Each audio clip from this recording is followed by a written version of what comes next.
with Nick Cattles. All right, before we get into the latest news with the Patriots over the past couple of days, Greg, give us an update on your site, bostonsportsjournal.com.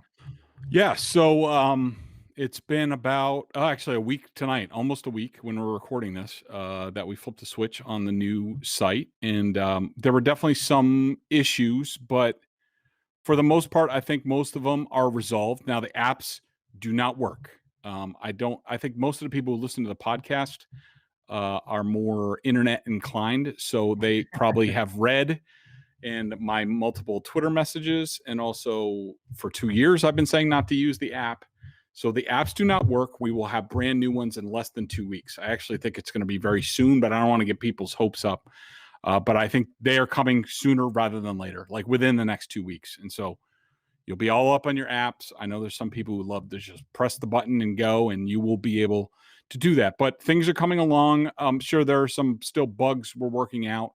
But I think the vast majority of people who didn't have access immediately due to various reasons, most of those have been solved, and now they've just become a trickle. If you think you're supposed to be a member and you're not, please go under, I just want to make sure I'm going in the right place. So if you go under the little menu on the right, in the top right corner of the site, there is a support button. You press on there, you fill out a support ticket, include any information that you have, especially if you have changed email addresses since you joined the site. That's where most of the problems have come. Put that in there, and I will get to it within 24 hours. Like basically every 4 or 5 hours, I go in there and tick off any and resolve any disputes. So it's coming along. Things are getting settled. People are getting in their places. The feedback's been tremendous. The apps are going to be awesome. Going to have a lot of bells and whistles, which we'll get into down the road. But for now, all systems go at the new BSJ. And this is just the first step. And a lot of new things that are coming to BSJ that we're excited about. There you go. A lot of stuff going to be happening at BSJ. And, listen, it's not like Greg has this full IT department working for him around the clock. So this has been a massive undertaking. He's been working his tail off. If you don't believe me, it's tough to even text or get a phone call with the guy. I mean, he's going nuts. So I'm glad that most people were patient. Things are rocking. BSJ, more to come sooner rather than later with the site. We're all excited for that. Let's talk about what's going on with the Patriots. Obviously, the biggest news item in the last 24 hours, Brian Hoyer is once again, Greg, he's once again, Belichick can't quit him. Brian Hoyer is once again back with the Patriots in the quarterback room. Wait, the big news isn't James Ferentz coming back? What? I was fully prepared for a whole James Ferentz a whole interior offensive line breakdown. Let's do it. Yeah. So Hoyer is back. I think this is fantastic for the Patriots. This is something that you and I talked about. I wrote in my column the night that Mac Jones was drafted. I said, by the way, can we get Brian Hoyer now in the building? Yep. Sign him to basically be Mac Jones's tutor. And I believe from the people that I've talked to, that's why he's here. Now, look, Brian Hoyer, no matter what you think of him, he's no slouch. He's been around. He's a good emergency backup quarterback. Who knows what's going to happen? But right now, of course, the popular thing, Nick, is to say, oh, well, this must mean something about Cam Newton or Jarrett Stidham. They must not like what they see, and they're looking to replace them. As far as I know, none of that is true. All I know is, look, it's May. This is when you get down to, now that we're past COVID, because last year teams had the option of staying at 80 and they could all practice. If they went to 90, they had to do split squad. The Patriots stayed at 75 or 80. I forget what the number was, so that they didn't have to split up people to practice. So now it's becoming clear that the rules are going to be different this year, and they will be able to go up to 90. And with the Hoyer signing, with James Ferentz, and there was another interior lineman that they signed, a former Bengal practice squatter. Yep. They are now at 87. And so they are just sort of filling the gaps. And there was a gap at quarterback. I mean, when you talk about a 90-man roster and practicing, basically when it comes down to it, you get two fields going. You pretty much need two quarterbacks on each field. It doesn't have to be that way, but If you have 90, it doesn't matter. 37 guys are getting cut. Like a 90-man roster spot is not gold. I don't understand the overreaction with all this. So as what I know right now, hold on. It's 2021. You don't understand the overreact. There's an overreaction when somebody passes gas now. Of course there's going to be an overreaction, Greg. Come on.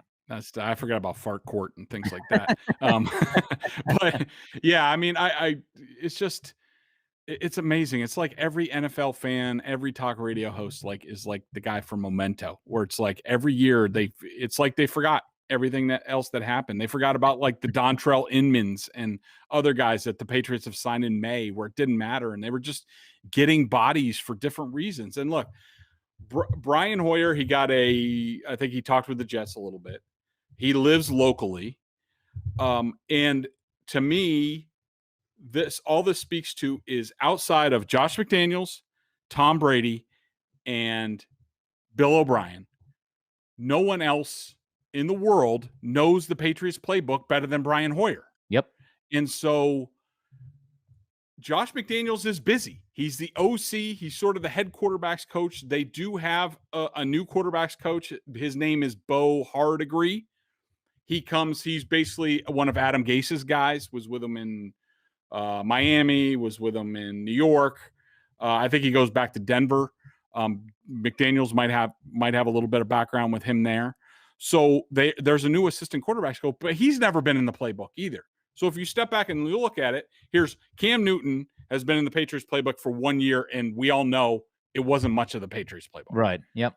You have Jarrett Stidham, who has been in it 2 years, and coming from Baylor and Auburn, how much has he really gotten into it? Now you have Mac Jones here, and he's a rookie. He hasn't been in it before. So, and the assistant quarterbacks coach has never been in the playbook before. So who better than Brian Hoyer to sign him, bring him in, put Brian Hoyer and Mac Jones on a practice field together when Josh McDaniels is getting Cam Newton and Jarrett Stidham ready to play, like I'm sure he's under orders from Belichick to do, at least for right now. You have, Brian Hoyer looking over Mac Jones' shoulder on one practice field. It's almost like having another coach. Yep. And so I think it's a tremendous move for the Patriots. I see absolutely downside. And right now, for May, it doesn't mean anything. Could it mean something down the road? Yeah, sure. Could. I mean, could potentially Cam Newton really stink, get beat out by Mac Jones, and Jarrett Stidham really stink, and they go, you know what? We're just going to go with Mac Jones and Brian Hoyer. We like that combination because they run the same offense and this and that. Could that happen in some alternate universe? Yeah. Do I think it's going to happen? No. But the bottom line is, if you were going to bring Mac Jones along, and if Josh McDaniels can't get to everything, then bringing Brian Hoyer, having him here, and he doesn't get paid until the game starts. His contract was 1 year, all base. He doesn't get paid until he's on the roster.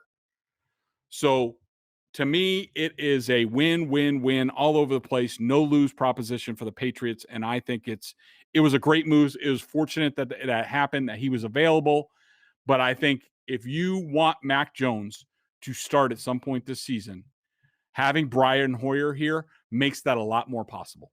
Let me ask you this, because I venture it's been kicked around a little bit on the air today from what you told me before we started recording. So some might ask you, why not just make Brian Hoyer a coach? Why bring him on as a quarterback? Tell the people why, Greg. It makes a hell of a lot more sense to have Brian Hoyer the quarterback than it does to have Brian Hoyer the coach. Essentially, Nick, it's time. And I have heard this. My buddies Felger and Maz, I'm sure they're going to clip this and play this on their show tomorrow. Appreciate the pub for the pod. We love it. But those guys are morons when it comes to this stuff. And of course, they don't call me up and ask me, hey, what does this mean? Considering you're our resident NFL expert. They just like to kick it around and make themselves look like jackasses, which they did today, because Felger just kept saying over and over again, why not just make him a coach? You could pay him $15,000. Just make him a coach. Why'd you have to do this? I love your Felger impression. Thank you. Fantastic. First of all, he's not getting paid until week 1 if he's on the roster. Second of all, and this is the most essential thing, If you are a coach, you are restricted by the collective bargaining agreement on how much contact and work you can do with the players in the offseason. So right now they are in phase 2. And I looked through this today. I put it in my column that's on bostonsportsjournal.com. So in phase 2, players are allowed to be in the facility for a max of 4 hours per day for 4 days, no weekends. That's it. That includes practice time, lifting, lunch, what have you. They can only be in the building. They can do their own work, but they can't do it with McDaniels. They can't be on Zoom with him or whatever. They can't. They are in phase 3. I think it's 6 hours. In minicamp, it's 10 hours a day. You can get some work done. Yes, there. So that leaves a whole bunch more time that Mac Jones can't sit with anybody who knows what. He's going to go hang out with Cam Newton and Jarrett Stidham. Those guys don't know the offense. Not where he needs to be.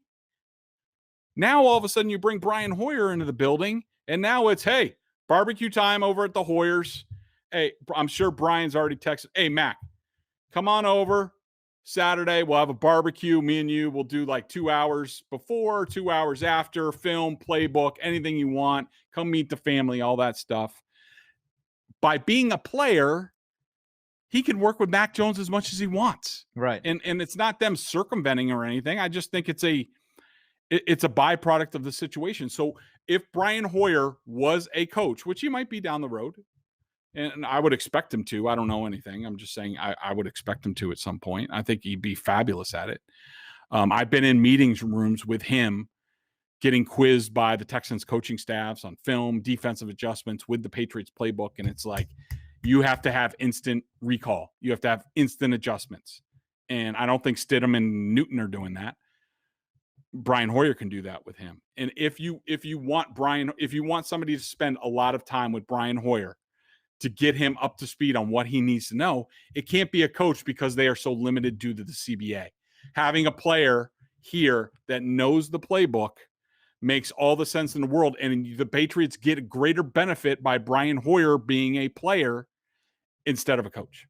Yeah, and I think it just goes along with this one line of thought, this theme that is going to carry throughout this offseason. What do you do to make sure you're doing as much as you can do to get Mac Jones prepared? That's all it's about. And whatever tricks of the trade you can use at your fingertips to make sure you are preparing the rookie quarterback to be ready to go out there and play as much as you can prepare him, that's what you're going to do. So I think it's a no-brainer. It really is a no-brainer. And I think it's one of these things where, listen, I don't know if we're talking about this, frankly, especially in sports talk radio. I can tell you as a sports talk radio show host, yeah, I was driving around in my truck today and I popped on Sirius XM and, Adam Shine is talking about Brian Hoyer. Adam Shine is not talking about Brian Hoyer if we're in the middle of camp, okay? So it is somewhat of a slower time. Dead. Yep. Absolutely dead period. You want to find something. These are like I just said, the Patriots tricks of the trade. I have no issue with letting people behind the curtain with sports talk radio. I know all the tricks. I've been in it long enough. When you have these dead periods, you will find things to talk about. And credit to Felger and Maz, they do a great job of it, which is why they're the best show ratings-wise in the city. But, it's trying to pick apart all this little minutia. It's not a big deal. It's a no-brainer. You brought in somebody, as Greg said, who is very experienced with the playbook, somebody who can be a mentor to Mac Jones, somebody who can spend more time with Mac than coaches can at this particular moment on the calendar. So you do it. And, who knows what happens down the road? Yeah, if Stidham sucks, maybe this applies a little pressure on Stidham to be better. If Cam is struggling a little bit, maybe now with Mac being arguably more prepared, maybe that puts some heat on Cam that he doesn't really feel right now. So it does nothing. It might ramp up a little bit of the competition. It's going to help your rookie quarterback get better. So I'm all for it. Let me ask you this. Do you think as we get closer to the time when they would have to pay Hoyer and all that stuff, do you think this is an arrangement with the team? Is this a situation where, Belichick sits Hoyer down and he says, okay, here's the deal. We got Mac. We want you pretty much to teach Mac everything that you know about this offense. He is going to be attached to your hip the next, month or two. And then once we get closer to the preseason games, Brian, we're going to bid you adieu. Or, it might be time where we stick with the 3 guys we have on the roster. Do you think that's possible? Or do you think this is no, just straight up competition? Hoyer goes in. If he outplays one or both of, say, Cam and Stidham, because we know Mac's on the team, if he outplays one of those other guys, does he legitimately stick? Well, I'm going to split the baby on this a little bit. Okay. I think that Belichick, in his mind, has the tutoring of Mac Jones at the top of the list. And if something else should happen, like say Jarrett Stidham just isn't any good and he turtles again, and they're just like, he gets some phantom hit point early in camp and checks out, and then they're just like, all right, we're done. And now Hoyer is the third quarterback, and I think he probably sticks. I mean, I do, now talking through it, I would say that I would say there's a competition for the third spot. I mean, I don't really see. Could Mac Jones? This is going down a rabbit hole, but could Mac Jones beat out Cam Newton in camp, making Cam Newton obsolete? Yeah, it could happen. But I think in Belichick's mind, it is. I don't think he's had this conversation with Brian. I don't think he looks at things in this way, and I don't think he likes to deal with players sort of deceitfully. I think that he tries to be straight up and be like, look, we have an opportunity. We need a fourth quarterback. I don't see the upside of bringing in some, undrafted bum who has no chance. And so, we would like to bring you in. It's probably a long shot that you make the roster, but you have a chance, and we would love for you to work with Mac. And I don't know if they've had this conversation, but probably in Belichick's mind, he thinks, and who knows, maybe even Hoyer and his agent Joe Linta, who's a old Scrabble, long time agent, Belichick's type of guy, also reps a lot of interior offensive linemen. So I love Joe Linta.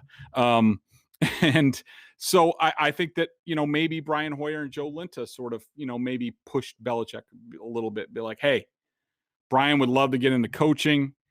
Maybe we could start the on-ramp with him helping Mac Jones, see what happens, and then we'll see what happens down the line. But I do think, I think if Jarrett Stidham doesn't perform, I think that Brian Hoyer has a chance, because I think a QB room, if it comes down to this, of Cam Newton, Mac Jones, and Brian Hoyer, to me makes a lot of sense. I think it helps everybody. You have a guy, if all hell breaks loose with injuries or what have you, or COVID or whatever, then you have a guy who, all right, look, he blew the game in Kansas City last year with a bunch of brain farts. They now understand what the deal is. 20-20 before 2 minutes in each half, Brian Hoyer's decent. Outside of that, sometimes he loses his mind. So now they know how to manage it. Maybe they figure that out. But I do think that he has a chance, should Stidham not make any progress, and should Hoyer beat him out for a third time. And yes, he has beaten him out all previous 2 times. The first year was a pure monetary thing. Hoyer was making a lot of money. Patriots released him, wanted to bring him back, but the Colts jumped in. And when they had the Andrew Luck situation and offered him a lot of money, and he was gone. Right. Yep. If Brian Hoyer and Jarrett Stidham were making about the same amount of money, Hoyer would have been the backup. Hoyer was the only other person to start a game last year was Brian Hoyer. Jarrett Stidham was inactive early on last season. Hoyer beat him out again. And so do I think he could do it a third time? Yeah, I do. But I think that I can't see them taking 4. But I do think there's some competition there. But the bottom line is Hoyer's here to really help Mac Jones in the room, and I think he can be a humongous asset there. Yeah, it's institutional knowledge. And, we talked about the quarterback room all last year because it was obviously nowhere near good enough. And I think Belichick has tried to address that. He drafts Mac Jones, he keeps Cam, and we'll see what Cam does with better weapons and a better understanding of this offense. And, let's not be happy and put our feet up with Stidham as the third guy. Let's bring Hoyer in for maybe a little bit of competition and to mentor the rookie quarterback. So, he's trying to address that room. And I think he's done really as much as you could ask him to do. He drafted a young guy in the first round. He brings Cam back. He's got two Yep. other guys, one an old school kind of mentor who knows the offense in and out. I can't really ask for more given the options that they had, frankly. And the one thing I would say before we get to the member question of the day, the one more thing I want to say, because it falls in line with the Belichick working on the quarterback room. We all sat through that season last year, and it was a difficult season to sit through. And when I was hosting shows on EEI, I kept pounding the same point over and over and over again. And the point was a rather simple one. If 2020 was a speed bump, 5-6 years down the road, nobody's going to care about 2020. If 2020 was Yep. the beginning of the end for this organization, that's when we have problems. And it really all hinged on what Belichick did this offseason. And I kept saying, he's got all the opportunity. He's got the money. He's got the draft picks. If he is aggressive and he improves this team like he has the opportunity to improve the team, then 2020 was almost worth it, as painful as it was. And looking at this offseason, including this moment, just bringing Hoyer in the room to try to improve the quarterback room, when you look at it in totality, this has been a complete offseason from free agency through the draft to this very moment, filling in the last few roster spots. And it might not work out. There are no guarantees. But what I can say is Belichick got through the speed bump. He saw the opportunity that he had with the money and the draft picks, and he utilized all of it to put a better team on the field. And I Yeah. think they're in a much better position now, much, much better position now than they were in 2020. And I think moving forward, you have at least some things to be excited about, like the young guys in the defense. And of course, Mac Jones, who should be, hopefully, your franchise quarterback of the future.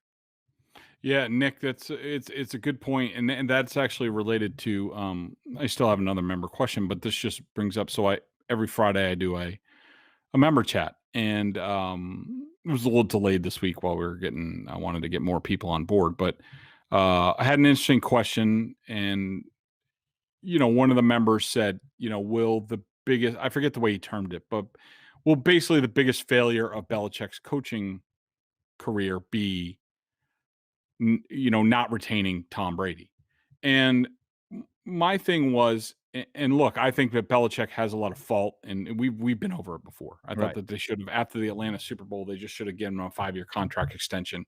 He would have been here through 2022. Didn't happen, so what have you. But here's the thing. So let's say they do bring Tom Brady back somehow last year. What really changes all that much? So they were 7-9. In the year before, they lost what 4 out of 6 down the stretch. Were completely limp in that playoff game against the Titans. First round exit. Would they bring everybody back? Like, what good? So they go 9-7, 10-6, and they get bounced in the playoffs again. Like, what's the point? What's the end game? So, all right, now you have Brady again for this year. Who knows whether he would have been fed up or not and just wanted to retire after another frustrating year. Like, I just don't understand the thinking that once Belichick made certain decisions, I don't know what other decision he had with Brady. Right. Would I have brought him back? Yeah, I would have. But I don't know how big of a coaching failure was. Now, and I basically said, get back to me in 3 to 5 years. If the Patriots don't win another Super Bowl, if, like you said, they basically last year was the beginning of the end, then hell yeah, it was a terrible decision. But if 2020 was just a bump in the road, and all of a sudden this year they're in the AFC Championship game, Mac Jones is ready next year, they're competing for a Super Bowl title, then was it that big of an error? Was it that big of a miscue? And I don't think so. Right. And so it's an Yeah. interesting point of discussion. And I would also say this one more thing quickly before we run for the member question of the day, and then the Celtics coming up in a few minutes here. But That tip off at like 9:42, the way the yeah, NBA goes. before we get to the member question of the day, just one more thought off of what you just said. Listen, when I get irritated about the Brady Belichick stuff, and I'm not going to want to dive deep into this, but the people that are sitting there going, "Oh, Belichick messed up," and I would love to know how many of those people would have made the decision that Belichick did not make after Atlanta. because we can look at that decision in hindsight and say, and Greg, you said you'd bring him back. You're on the record. You're on the record. Honestly, as much as I loved Brady and as great as he was, and how no matter how incredible that game was against Atlanta, Belichick had to make decisions for the future of the organization. And I don't know how many people would have stood up and given Brady that extension and said, "Oh yeah, what? He'll be 44 years old at the end of that? No, we're good. Yeah, well, I'll totally dump money on his lap." It's a difficult decision to make. Now, you can agree with it or disagree with it, but it's not like it was easy. You're going to pay this guy Right. through his 44 years old, tenure in the NFL. Like, it's not like Brady was going to be 40 at the end of that deal. So Belichick was saying, what is the responsible thing to do? Yes, he just played great, but does that mean he's going to be great 4 to 5 years down the road? And listen, Brady proved him wrong. Good for Brady. Fantastic, incredible story. But I have an issue with saying, "Oh, that was a terrible decision by Bel." In hindsight, but you're not doing it in hindsight.